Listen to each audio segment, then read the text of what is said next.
अब ये दास जो अनुवाद किया है वो पढ़िएगा, आसानी से समझ में आ जाए। न तक ज्ञान के में था को ना, और इनको एक संस्कृत के ज्ञाता जानकर हम बोली जनता ने संतोष पाया कि इन्होंने जो अनुवाद किया वो सही होगा, क्योंकि हम तो पढ़ भी ना जानते संस्कृत को। अब देखिएगा, ऋग्वेद मंडल नंबर 9 सूक्त नंबर 18, ऋषि मना ये ऋषिकृत। ओह, ऋषि माने ऋषि स्वभाव वाले, संत स्वभाव वाले, यानी भक्त आत्माओं के लिए ऋषि, ये जो ऋषिकृत उस ऋषि रूप में, संत रूप में प्रकट उस परमात्मा द्वारा रची गई सहर्षाणी था हजारों वाणी, पदवी कविनाम तृतीय धाम महिष्य शिष्य संत सोम विराजमानु राजती स्तूप। वेद बोलने वाला ब्रह्म कह रहा है कि जो पूर्ण परमात्मा विलक्षण बच्चे के रूप में आकर कवि नाम प्रसिद्ध कवियों की पदवी माने उपाधि प्राप्त करके, अर्थात एक संत या ऋषि की भूमिका करता है, उस ऋषिकृत उस संत द्वारा के रूप में प्रकट हुए प्रभु द्वारा रची सहस्र अणिथ हजारों वाणी, हजारों वाणी ऋषि मना संत स्वभाव वाले उस व्यक्तियों अर्थात भक्तों के लिए सवर्षा स्वर्ग तुल्य आनंददायक होती हैं। उस परमात्मा द्वारा बोली गई वाणी उसके अनुयायियों के लिए, जो उसके ज्ञान को से परिचित हो जाए, उन्हें बहुत प्यारी लगती हैं, बहुत उनके कानों को स्वादिष्ट लगती हैं, स्वर्ग में भी स्वर्ग जैसी यानी सुखदायी उनको होती है। जैसे दास आपको वाणी बोलता है, आपकी आत्मा गदगद हो जाती है उस प्रभु की वाणी को सुनकर होती है। सोम वह अमर पुरुष अर्थात सत्य पुरुष, तृतीय तीसरे धाम मुक्ति लोक अर्थात सतलोक की, महिष्य माने सुदृढ़ पृथ्वी को, शिष्या माने स्थापित करके, अनु माने पश्चात में, संत मानो सदृश संत रूप में, शटुप गुम्मद अर्थात गुम्मद के में ऊंचे टीले जैसे सिंहासन पर विराजमान राजती, उस उज्ज्वल स्थूल आकार में मानव सदृश तेजों में शरीर में विराजमान है। इसका सीधा सा अर्थ बनता है। अब क्या अर्थ हो गया कि वो परमात्मा जो बालक रूप में प्रकट होता है, वो बड़ा होकर के अपनी महिमा की वाणी को स्वयं ही बोलता है, और उसके द्वारा उस ऋषि रूप में प्रकट, उस ऋषिकृत उस संत में रूप में प्रकट परमात्मा द्वारा रची हुई हजारों वाणी वो, और उस अपनी वाणी महिमा की वाणी को, अपनी महिमा को कविताओं लोकोक्तियों के माध्यम से बोलने के कारण एक प्रसिद्ध कवि की उपाधि भी परमात्मा प्राप्त करता है। अब सारी बात फट कबीर परमेश्वर पे है। कबीर जी को हम कवि कवि कवि कहा करते थे, बड़े महान कवि हुए, बड़े महान कवि हुए, और कहा कि वो होता है परमात्मा, उसको लोग कवि कहने लग जाते हैं, वो परमात्मा होता है। अब ये सारी भूमिका जो बनाई है, अब किस लिए कि उस परमात्मा ने क्या बताया, गुण तीनों की भक्ति में ये भूल पड़ो संसार, कहें कबीर निज नाम बिना कैसे उतरो पार।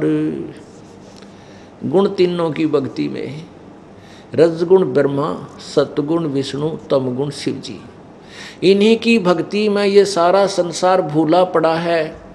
और जब तक यथार्थ नाम पूर्ण परमात्मा की सही भक्ति तुम्हें नहीं मिलेगी, तुम पार कैसे होगे। प्रसंग चल रहा था कि ब्रह्मा विष्णु महेश ये मोक्ष न तो अमर हैं, न ही ये पूजा के योग्य हैं। ये पूजा नहीं करनी, इनकी पूजा नहीं की जा सकती, नहीं करनी चाहिए। लेकिन ये भी नहीं कह सकते कि ये यूजलेस है। अब जैसे आपने गीता जी अध्याय नंबर 15 के श्लोक नंबर 1 में 1 से 4 में पढ़ा, कई बार सुनाया आपको कि उल्टा लटका हुआ संसार रूपी वृक्ष है, ऊपर को जड़ तो पूर्ण परमात्मा है, वो सच्चिदानंद घन परमेश्वर है, और नीचे को तीनों गुण रजगुण ब्रह्मा, सतगुण विष्णु, तमगुण शिवजी रूपी ये शाखाएं हैं। ये देखिएगा श्रीमद् भगवत गीता अध्याय नंबर 15 श्लोक नंबर 1 से 4 का विस्तृत वर्णन। ये एक अक्षर यानी पेड़ है, उल्टा लटका हुआ संसार रूपी वृक्ष है। इसकी जड़ ऊपर को ये पूर्ण परमात्मा है, नीचे को तीनों गुण रजगुण ब्रह्मा, सतगुण विष्णु, तमगुण शिवजी रूपी ये टहनियां हैं।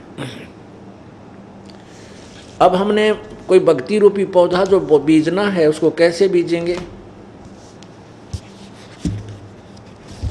अब हम उसको ऐसे बीजेंगे, ऐसे बीजेंगे। आम का पौधा लाए और जड़ों को मिट्टी में गाड़ा, दबाया, उसके ऊपर फिर सिंचाई प्रारंभ की। और सिंचाई जब हम जड़ की पूजा करेंगे, सिंचाई करेंगे तो जड़ से खुराक चलेगी तना में, ये अक्षर पुरुष है। और तना से फिर डार में ये क्षर पुरुष यानी ब्रह्म है। और क्षर पुरुष से तीनों गुणों में रजगुण ब्रह्मा, सतगुण विष्णु रूपी टहनियों में ये खुराक जाएगी। और ये फिर टहनी फल देंगी। हमें जो फल देंगे वो ब्रह्मा विष्णु महेश ही देंगे, लेकिन ये उस समय देंगे जब हम इस जड़ की पूजा, मूल मालिक की पूजा करेंगे। फिर ये टहनियाँ का फल लगेंगे, बिना मांगे देंगे ये। अब जैसे हम इस तरह पूजा करेंगे, जड़ की पूजा करेंगे, तो अपने आप हमारा किया हुआ कर्म इनके पास आएगा, ये हमें अपने आप देंगे, बिना मांगे देंगे ब्रह्मा विष्णु महेश। और अब हम क्या किए बैठे हैं? हम ऐसे कर रहे हैं, इन अज्ञानी संतों के द्वारा बताए गए अधूरे ज्ञान से हम ऐसे कर रहे हैं। हमने ब्रह्मा विष्णु महेश रूपी टहनियों को, पौधे की टहनियों को तो गमले में गाड़ दिया जमीन में, उसकी पूजा करने लगे, जड़ छोड़ दी, मूल मालिक की पूजा छोड़ दी, नीचे की टहनियों की पूजा करने लगे। इससे हमें कोई भक्ति रूपी लाभ नहीं मिल रहा। अब परमात्मा क्या कहते हैं? गुण तीनों की भक्ति में ये भूल पड़ो संसार, कह कबीर निज नाम बिना भाई कैसे उतरो पार। अब आपको श्रीमद् भगवत गीता जी अध्याय नंबर 7 के ये 4 श्लोक सुनाएंगे, जिनमें कबीर परमेश्वर द्वारा ये अमर वाणी जो सवसम वेद में उस सच्चिदानंद घन की वाणी में यथार्थ वर्णन है, वही गीता जी प्रमाण कर रही है। गुण तीनों की भक्ति में ये भूल पड़ो संसारे, कह कबीर निज नाम बिना तुम कैसे उतरो पार।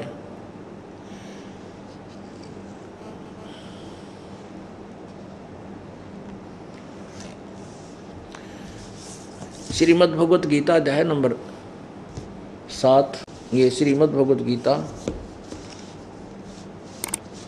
अध्याय नंबर 7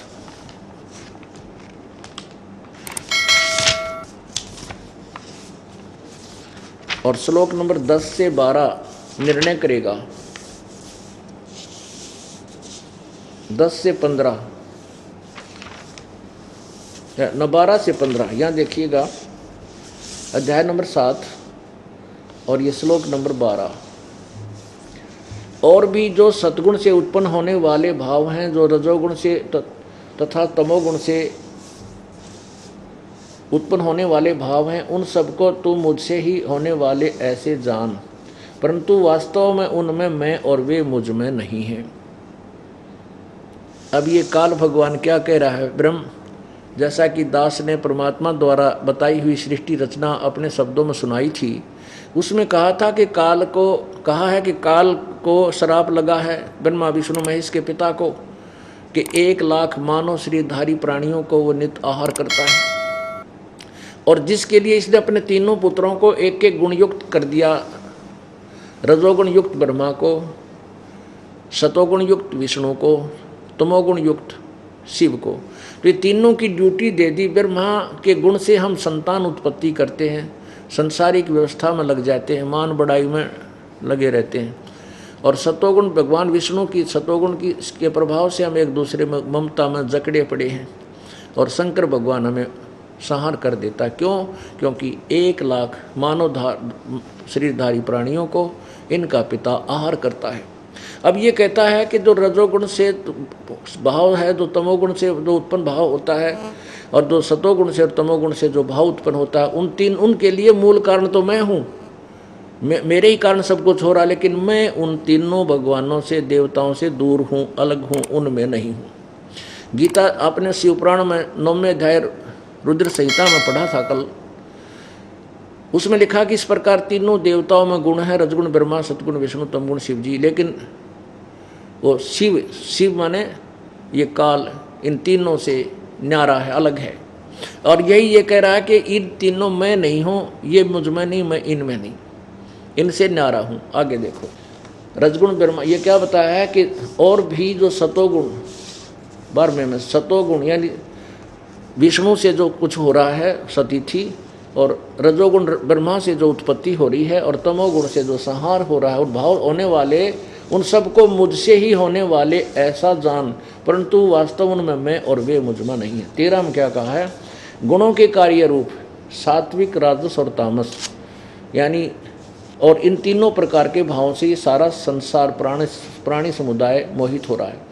इन तीनों गुणों से परे ब्रह्मा विष्णु महेश से ऊपर मुझे वह अविनाशी को नहीं जानता। वैसे इसका अर्थ ये बनता है मुझे वह अविनाशी को नहीं जानते। चलो हमारा उद्देश्य सिर्फ ये समझना है कि ब्रह्मा विष्णु महेश रजोगुणों इन गुणों से ऊपर अलग कोई और भगवान है जो जानने योग्य है। नहीं, गुणों को और भगवान से क्या मेल?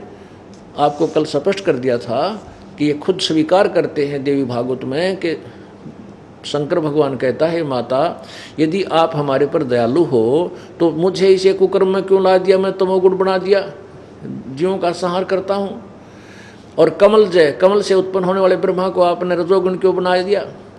और तमोगुण सतोगुण विष्णु को क्यों बनाया? इससे सिद्ध हुआ रजगुण ब्रह्मा है, सतगुण विष्णु, तमगुण शिव जी। ये सांकेतिक यही ये कोड वर्ड है गीता जी में, क्योंकि चारों वेदों का सारांश है, इसलिए इस कोड वर्डों को तत्वदर्शी संत ही समझा सकता, ये प्रमाण है। 13 में गुणों के कार्य रूप सात्विक, राजस और तामस, इन तीनों प्रकार के भावों से सारा संसार प्राणी समुदाय मोहित हो रहा। इन तीनों गुणों से परे ब्रह्मा विष्णु महेश से ऊपर मुझ अविनाशी को नहीं जानता। चलो हम आगे फिर समझाएंगे इसको कितना अविनाशी है। अब 14 में क्या कहा है? क्योंकि यह अलौकिक अर्थात अति अद्भुत त्रिगुणमयी मेरी माया रजगुण ब्रह्मा, सतगुण विष्णु, तमगुण शिव जी द्वारा फैलाया गया जाल बड़ी दुस्तर है, खतरनाक है। जो पुरुष मुझ को निरंतर भजते हैं वो इस माया का उल्लंघन कर जाते हैं। जो ब्रह्म साधना करते हैं वो ब्रह्मा विष्णु महेश से अच्छी उपलब्धि कर लेते हैं। इसका भाव ये है। अब क्या 15 में बताया है कि माया के द्वारा जिनका ज्ञान हरा जा चुका है, जो इन रजगुण ब्रह्मा, सतगुण विष्णु, तमगुण शिव जी से अतिरिक्त किसी की पूजा, किसी भगवान को मानने को तैयार नहीं, किसी की और पूजा करना नहीं चाहते, उनका ज्ञान उनकी बुद्धि यहीं तक जकड़ी पड़ी है, उनके विषय में कहा है जो ब्रह्मा विष्णु महेश की पूजा करते हैं। माया के द्वारा जिनका ज्ञान हरा जा चुका है, ब्रह्मा विष्णु महेश की जो पूजा करते हैं, असुर स्वभाव को धारण किए हुए मनुष्यों में नीच और दूषित कर्म करने वाले मूढ़ लोग मुझको नहीं बचते। पुण्यात्मा परमात्मा की वाणी को कि ये यथार्थ है और आज से 600 वर्ष पहले जो उच्चारित की गई थी वही वाणी आज ये दास आपको सुना रहा है और अपने ही सदग्रंथों में प्रमाण करके आपके समक्ष दिखा रहा है।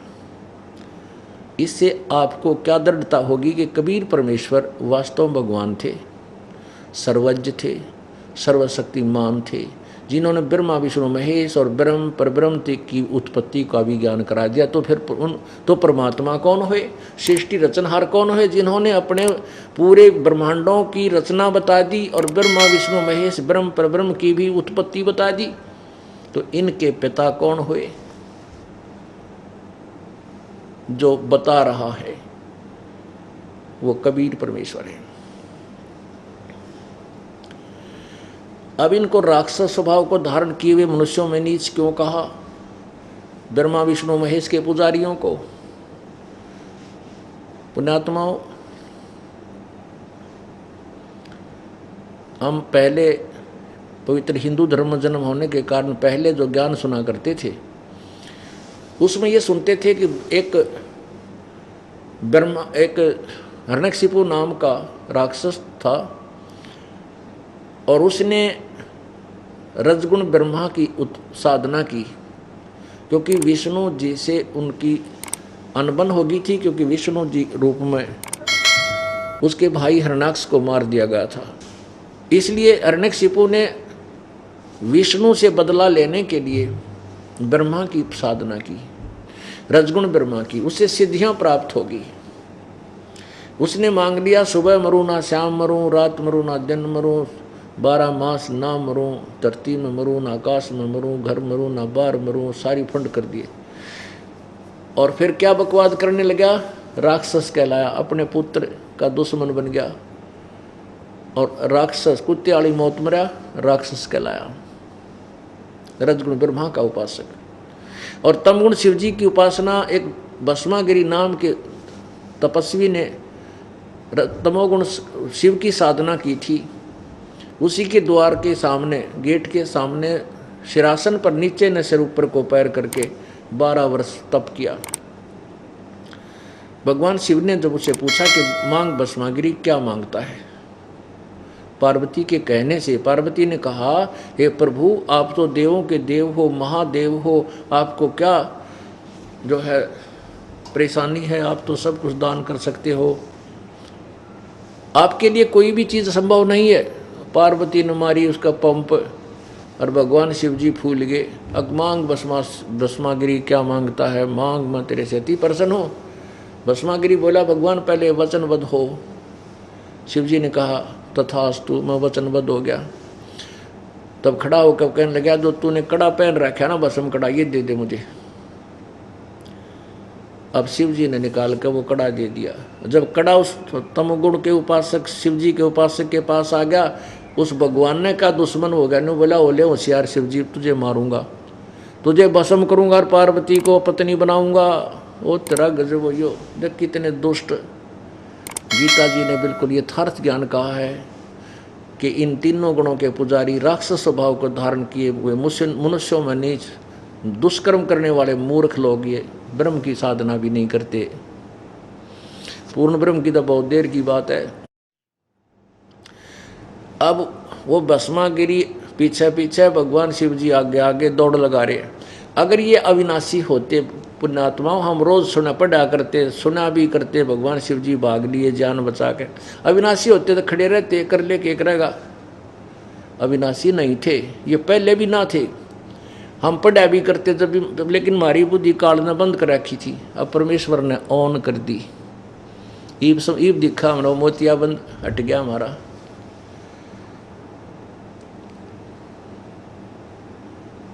परमात्मा अपनी वाणी में कहते हैं, नर नारायण देही पाके जकट्या ना जमका फंद बे, दिखत के तो नैन चश्म इनका फेरा मोतिया बंदरे। हम शिक्षित तो बहुत दिखाई दे थे, विद्वान भी नजर आए थे, मैं ऋषि कलाओं थे, परंतु इनका आध्यात्मिक मोतिया बंद हो चुका था, इनका मोतिया बंद था। ये विद्वान नजर आए थे पर दिखा कुछ नहीं था इसको, क्योंकि काल ने सबकी बुद्धि बंद कर रखी थी। तो विष्णु रूप धारण करके प्रभु ने उस भस्मागिरी को मारा, गंडहत नाच नचा के, पार्वती रूप धारण करके। तो वो राक्षस स्वभाव, वो भस्मासुर कहलाया। फिर भस्मागिरी से भस्मासुर हो गया, क्योंकि वो तमोगुण की पूजा करता था। ऐसे ही रावण ने भगवान तमोगुण शिव जी की पूजा की। ये गलती उसके नालायक गुरु की थी, जिसने ये बता दिया कि भगवान शिव जी वेदों में लिखा है, अजरो अमर है, सर्वशक्तिमान, इसकी पूजा करो। अब उस रावण ने अपने नकली गुरु, झूठे गुरु के आधार पर शिव जी को पूर्ण परमात्मा मानकर उसकी साधना इतनी ज़बरदस्त की कि अपना सिर भी काट के, यहाँ से धड़ काट के और यूँ का नो चढ़ा दिया 10 बार। अब ये वर्क डन इतना दे सकते हैं, जैसा किया वैसे ही 10 सिर इसको मिल गए, लेकिन फिर मरा और फिर राक्षस कहलाया। रावण को आज राक्षस की कैटेगरी में गिना जाता। मांस खाने लग गया और बकवाद करे, दारू पीवे, ब्राह्मण हो गए। अब विष्णु जी के उपासकों को राक्षस भी कहा जाता है। उसके लिए एक उदाहरण है कि एक समय हरिद्वार में कुंभ का मेला, कुंभ की परभी का एक मेला भरा। उसमें ये सभी तीनों गुणों के उपासक, नाथ, गिरी, नाथों में जैसे नाथ, गिरी, शिव जी के उपासक, गिरी, पुरी, औघड़, नागा, गौरी, ये सारे तमोगुण के उपासक, शिव के उपासक। और वैष्णव साधु विष्णु जी के उपासक, ये वहाँ जाकर के अपने अपने मंडली में इकट्ठे हो गए। और जिस समय वो परभी लगनी थी, जो स्नान का समय निर्धारित था, उस समय स्नान करने के लिए पूरे समूह के समूह अपने अपने स्थानों से प्रस्थान कर दिया और हर की पैड़ियों के निकट आ गए। सबसे पहले नागा पहुंच गए। वहाँ पर नागा वो होते हैं जो कति नंगे रहते हैं, वस्त्र धारण नहीं करते। नागाओं ने जाकर के हर की पैड़ियों पर स्नान करने की तैयारी की। इतना में विष्णु साधु आ गए, विष्णु जी के उपासक वैष्णव। वो कहने लगे, नागाओ तुम पहले स्नान मत करना, पहले स्नान हम करेंगे। हम भगवान विष्णु के उपासक हैं, भगवान विष्णु सर्वश्रेष्ठ है, सबका पालक है, ऐसा है, और तुम स्नान नहीं करोगे, हम श्रेष्ठ हैं। अब नागा बोले कि नहीं, हम श्रेष्ठ हैं, हम त्यागी और बैरागी हैं, हम किसी वस्तु की चाह नहीं रखत करते, हम वस्त्र भी नहीं धारण करते, हम सर्वश्रेष्ठ हैं। अब वैष्णो कहने लगे, तुम बाहर मरडो नंग्यो उगाड़ो, तुम नहाते न धोते, टट्टी के हाथ में ना धोते, शर्ट फिरडो, तुम कहेंगे श्रेष्ठ, बाहर आओ। यानी वो नाना नूना तो भूल गए, पर बीबी गई बाढ़ में, हर की पैड़ी भी पड़ो बाढ़ में। अब लट्ठम लट्ठा, मुक्कम मुक्का, गुट्टम गुट्टा, और वहाँ तलवार काट लाए, कटारी ने सीधी एक दूसरे के बैठा दें, गर्दन काट डाली। 25,000 ये 3 त्रिगुण उपासक वहाँ कट कर मर गए। 25,000 उत्तरा गजब। पुण्यात्माओं, परमात्मा अपनी अमर वाणी में, अपने ज्ञान में कहते हैं, तीर तुपक तलवार कटारी जमदड़ जोर बधावे हैं, हर पैड़ी हर हेत न जाना वाजा कर चलावे हैं, काटे शीस नहीं दिल करुणा ये जग में साध कवावे हैं, जो जर इनके दर्शन को जावे उनको भी नरक पठावे हैं। क्या बताते हैं कि तीर तुपक तलवार कटारी, और उससे कहते डट के युद्ध किया, और हर पैड़ी हर हेत ना जाना, हर की पैड़ी कहें, और भगवान का प्यार भी नहीं उमड़ा उनके अंदर, कहाँ के कुकर्म करने लग रहे हो। यहाँ तक तो हर की पैड़ी कहो, और भगवान की छाती पर कत्लेआम करने लग रहे। हर पैड़ी हर हेत ना जाना वहाँ जाकर चलावे हैं, काटे शीस, ओहो काटे शीस नहीं दिल करुणा, करुणा माने दया, और सिर काटे इनका दया भी कोई ना, दुश्मनों के, दुष्टों के, कसाईयों के। काटे शीस नहीं दिल करुणा ये जग में साध कवावे हैं, इनको संत भी कहते हैं। और जो ऐसे दुष्टों के दर्शन न जावे उनको भी नरक ले जावे हैं, क्योंकि उनके पास वे ऑफ वर्शिप है ही नहीं। जैसा डंगा वो ले रहे हों अपने शिष्यन बता देते हैं, वो भी उनने कैसे हो जाए। अब अपने समाज में ये कुरीति क्यों आ गई? पहले अपने पूर्वज भगवान से डरने वाले हुआ करते थे, और भगवान की चाह में उससे सुख प्राप्त करने के लिए इनका जहाँ फंसे गांव गांव में डेरा, इन्हें सुरफे पाड़ागा, कितना देख ले सब जगह पाओगा। इनने भ्रमित कर दिया पूरे समाज को, बल्कि बैल लगा दिए उनके। वो जो बच्चे ना कुछ सुल्फा सल्फा पिए थे, उन्होंने अपने स्वार्थ से उनको भी पीन लगा दिया। अब ऐसे बिगड़े हुए सांग को, ऐसे बिगड़े हुए सिस्टम को अब ये तत्व ज्ञान सुधारेगा। सब समाज विकार रहित होगा, परमात्मा से डरने वाला होगा। ऐसा समय आ जाएगा कोई दिन रात कहीं घूमते रहना, नोटों का थैला लेकर कोई छुआ नहीं गा, और ईब 10-20 हज़ार रुपये ले रहा आदमी 3 बलक होगा चाला कभी को राम खोज ले हो तेरा गजब।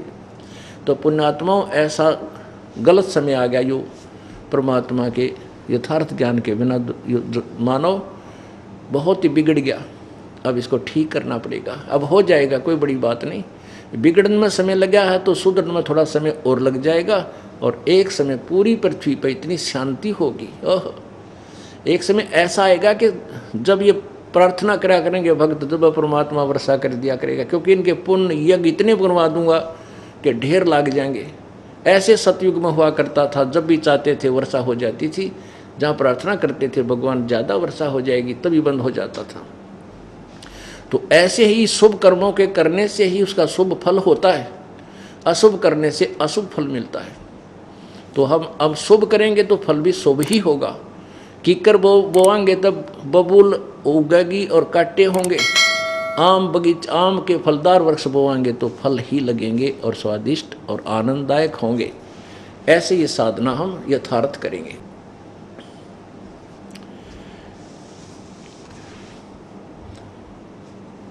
अब जैसे आपने परमात्मा की वाणी में, अब आपने गीता जी में पढ़ा, गीता जी अध्याय नंबर 14 के श्लोक नंबर 3, 4, 5 में क्या कहा है कि काल कहता है कि दुर्गा तो या प्रकृति तो मेरी पत्नी है और मैं सब प्राणियों का पिता हूँ, ये सबकी माता है और मैं इसके गर्भ धारण करता हूँ जिससे सब प्राणियों की उत्पत्ति होती है। फिर 14वें अध्याय के 5वें श्लोक में कहा है कि प्रकृति से उत्पन्न तीनों गुण, प्रकृति दुर्गा से, ये तीनों गुण रजगुण ब्रह्मा सतगुण विष्णु तमगुण शिव जी इस जीवात्मा को कर्मों के या जाल में फंसाए रखते हैं। अब काल तो बरी हो गया, न्यों कह कि ये ब्रह्मा विष्णु महेश तुमने उलझा रहे हैं, और परमात्मा कहते नहीं ये गलत कह रहा है। ब्रह्मा विष्णु महेश अकेले दोषी नहीं है। ब्रह्मा विष्णु महेश्वर माया और धर्म राया कहिए, इन पांचों मिल पर पंच बनाया वाणी हमरी लइए। अब क्या बताते हैं परमात्मा के अकेले ब्रह्मा विष्णु महेश दोषी नहीं है तुम्हें यहाँ उलझाए रखने में, ये पांचों का मिलकर सहयोग है। देखिएगा अब कितनी प्यारी वाणी परमेश्वर ने बोली है, यानी अपना यथार्थ ज्ञान कबीर परमेश्वर ने अपनी प्यारी आत्मा गरीबदास जी के अंदर फीड कर दिया था, और वही ज्ञान संत गरीबदास जी महाराज ने उच्चारण किया है, केवल उच्चारण किया है। ब्रह्मा विष्णु महेश्वर माया और धर्म राया कहिए, इन पांचों मिल पर पंच बनाया वाणी हमरी लइए। परमात्मा कहते हैं इन पांचों ने मिलकर ये सारा परपंच तुम्हें यहाँ फंसाने के लिए, इन पांचों ने, माया दुर्गा और यो धर्मराय कहते हैं, इस काल को धर्मराय भी बोलते हैं। इसने परमात्मा के सामने कहा था कि मैं धर्म का राज करूँगा, जैसा जो करेगा वैसा फल दूंगा, इसलिए ये अपने आप को धर्मराय भी कहलाता है। और यहाँ जैसे अपना हिंदुस्तान का राष्ट्रपति सुप्रीम पावर भी होता है, सुप्रीम जज भी होता है।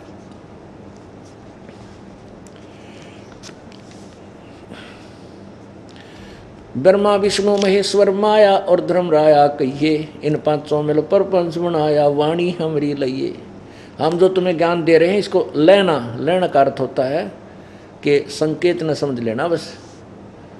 यानी जैसे कोई किसी के विरुद्ध कोई षड्यंत्र रचने की और कोई बातचीत कर रहा हो तो वो उसके कान उधर हो जाते हैं, तुरंत ले लेता है कि ये क्या, ये शत्रु हैं और क्या कुछ करना चाह रहे हैं। तो परमात्मा इसी प्रकार करें, मैं तुम्हें जो ज्ञान दे रहा हूँ इसको बड़ी ध्यानपूर्वक और सतर्क होकर इसको समझ लेना, सुनना। ब्रह्मा विष्णु महेश्वर माया और धर्म राया कहिए, इन पांचों मिल पर पंच बनाया वाणी हमरी लइए।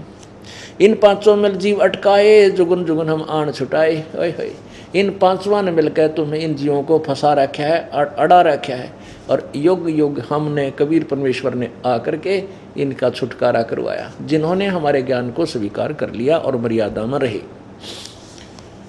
इन पांचों मिल जीव अटकाए, युगन युगन हम आन छुटाए। बंदी छोड़ हमारा नामम, अजर अमर है अस्थिर ठामम। हमारा बंदी छोड़ नाम है, कबीर परमात्मा कहते हैं हमारा बंदी छोड़ नाम है। और वेद भी कहते हैं कबीर अंगारी और बम्भारी असी। वो कबीर परमात्मा बंदी छोड़ है, पापों का शत्रु है, पाप काटने वाला है। कबीर अंगारी बम्भारी असी। पुण्यात्माओं, वैसे तो परमात्मा की महिमा के शब्द आपको गाने गुने प्रवचन बहुत सुना दूंगा और सुनाता भी रहता हूँ। आपने पहले भी अन्य संतों पंथों से भी सुने हुए हैं, लेकिन जब तक आपको ये दृढ़ विश्वास नहीं होगा कि हम जिस मार्ग पर लगे हैं ये यथार्थ मार्ग है, तब तक आप भक्ति नहीं कर सकते।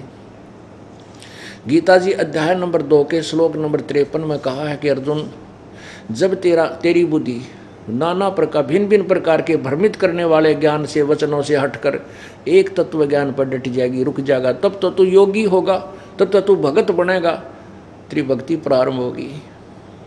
तो इसलिए ये बार बार आपको समझाया जाता। जैसे अभी आपको यजुर्वेद दिखाता हूँ, जिसमें कबीर परमात्मा को कहा है कबीर अंगारी असी। अंगारी माने पापों का शत्रु, पाप का टनाड़ा। अग माने पाप, अरि माने शत्रु, कबीर असी। और बम्भारी माने बंधनों का शत्रु, बंदी छोड़, वो कबीर है। वो रित धामा सवर ज्योति रित धामा सी, वो सतलोक में रहता है और स्वयं प्रकाशित, वो उसका लोक भी और वो स्वयं परमात्मा भी तेजो में शरीर युक्त है। अब यजुर्वेद अध्याय नंबर 5 के श्लोक नंबर 32 को आपको दिखाता हूँ। पवित्र यजुर्वेद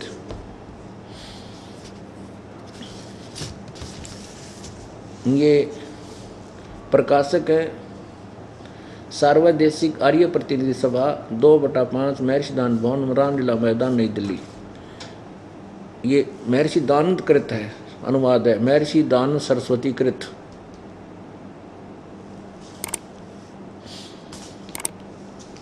अध्याय नंबर 5 का श्लोक नंबर 32।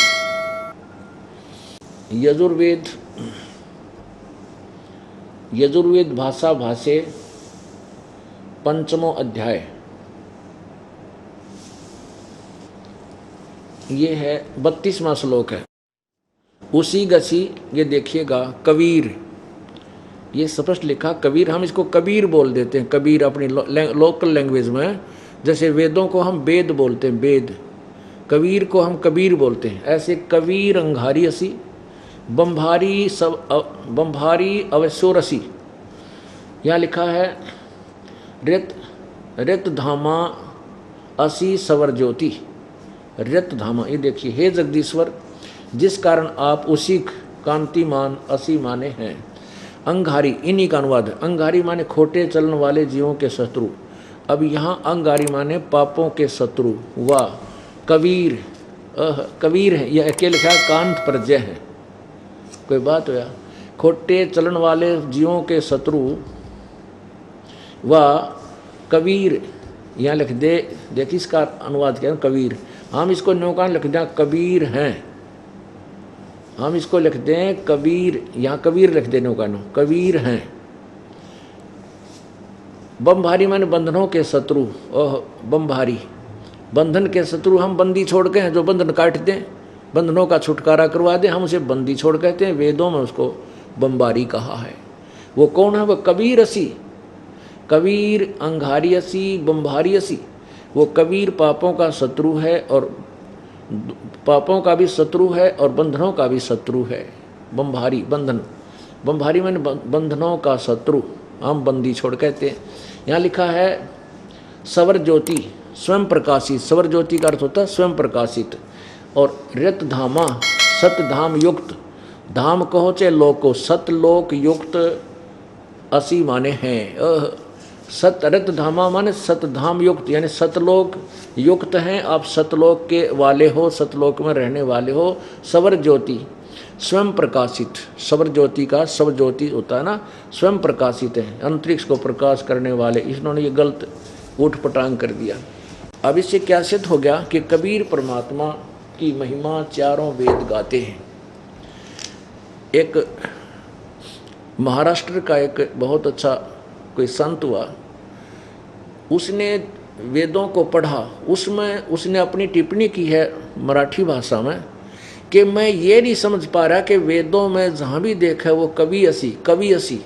वो कवि है, सृष्टि का रचनहार कवि है, बंधनों का शत्रु कवि है, सब पापों का नाशक कवि है। वो कवि कौन है वो नहीं समझ में आया मेरे। इन्होंने कबीर को कवि कह दिया। अब हम भी इस नाम तक में धरना पड़ेगा, भगवान का कोई नाम तो होता ही है, उसके अर्थ तक कुछ भी बना ले हम। जैसे कबीर देव, हम उसको कबीर देव कहने लगे, कबीर देव।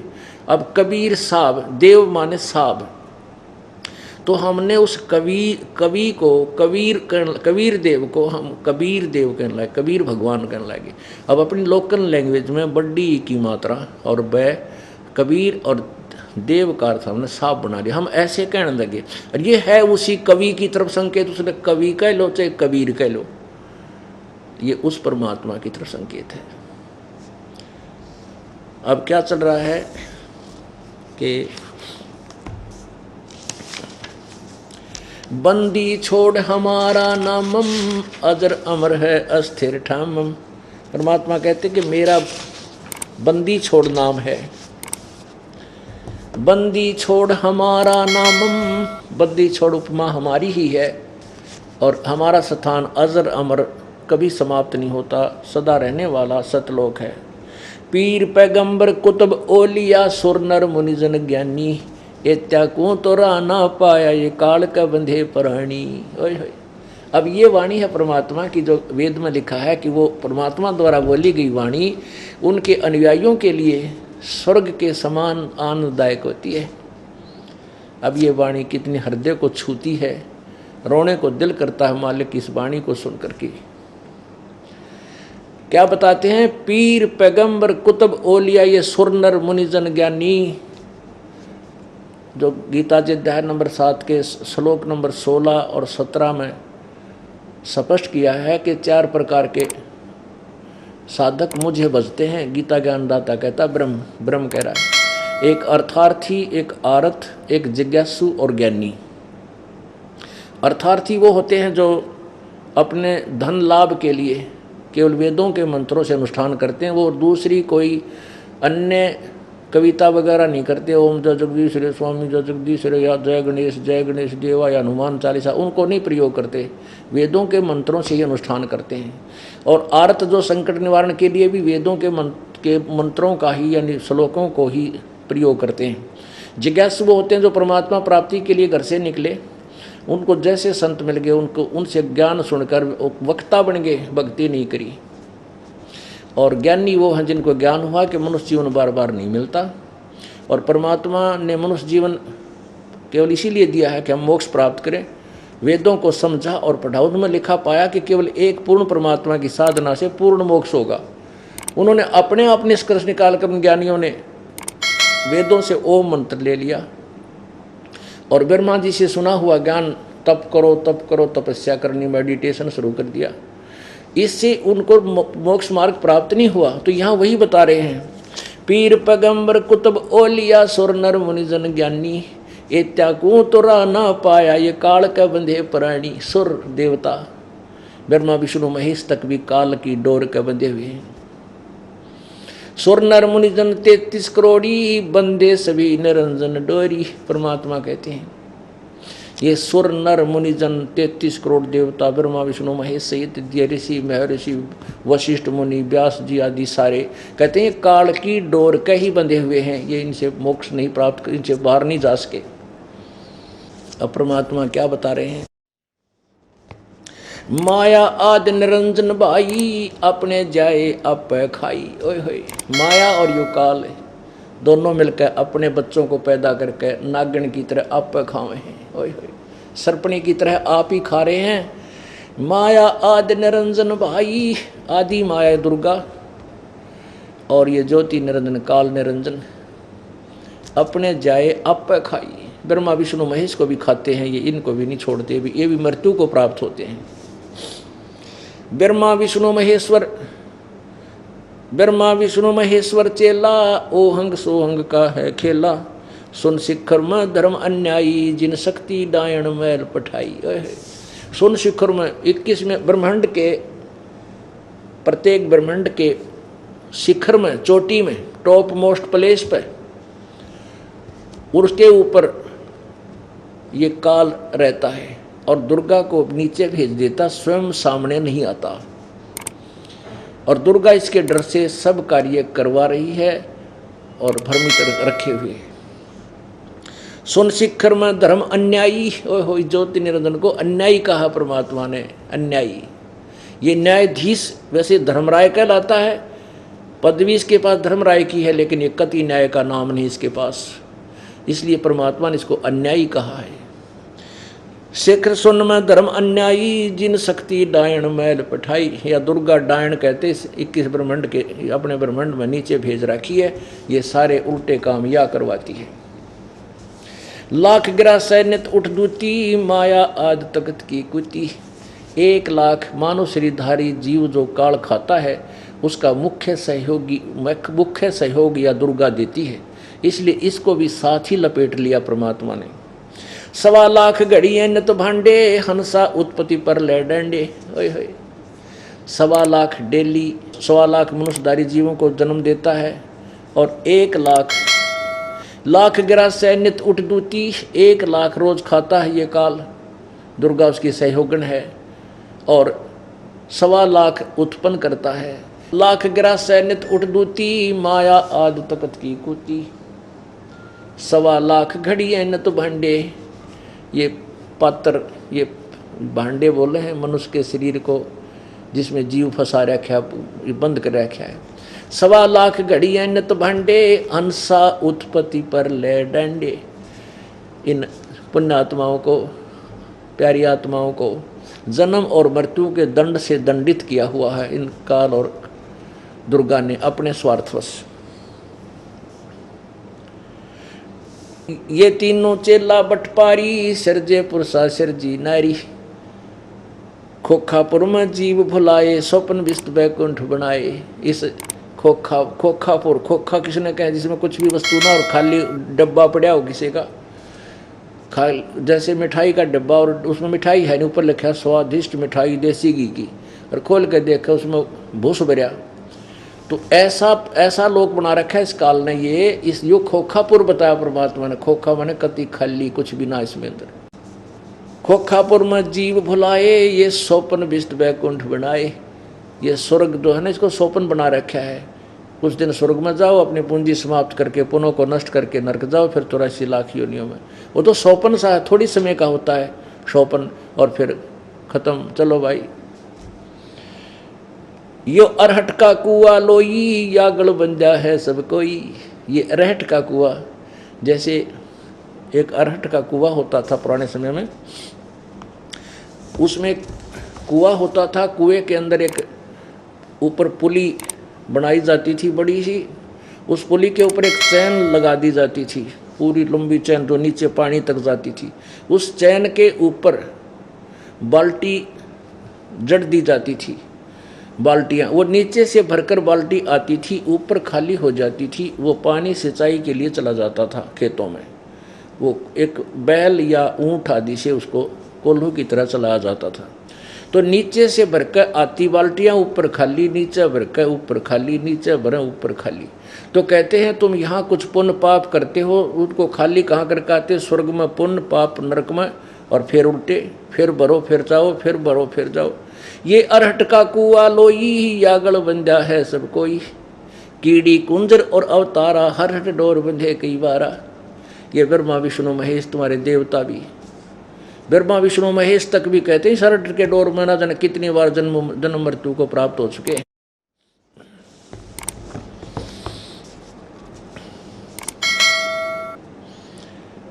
ये चतुर्भुजी भगवान कहावे, हर हर डोर बंधे सब आम। ये चतुर्भुजी भगवान तुम्हारे ब्रह्मा विष्णु महेश, ये भी इस जन्म मृत्यु के अरहट रूपी को अरहट डोर में ना जाने कितनी बार चक्कर काट चुके हैं।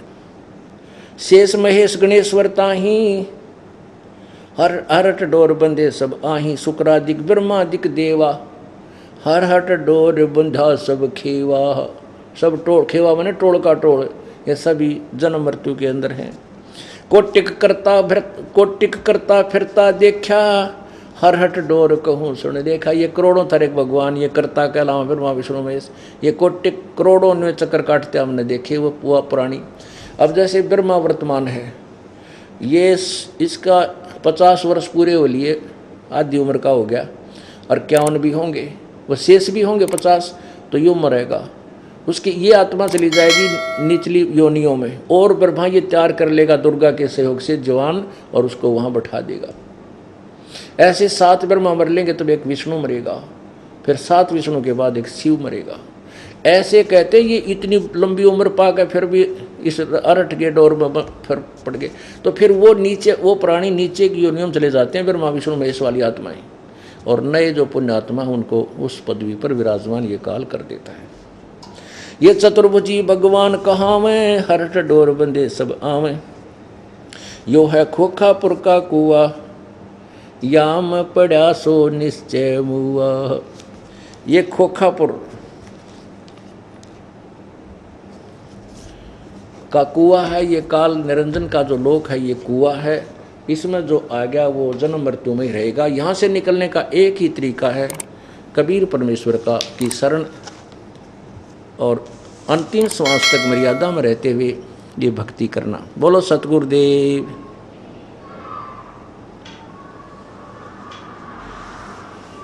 सत साहिब।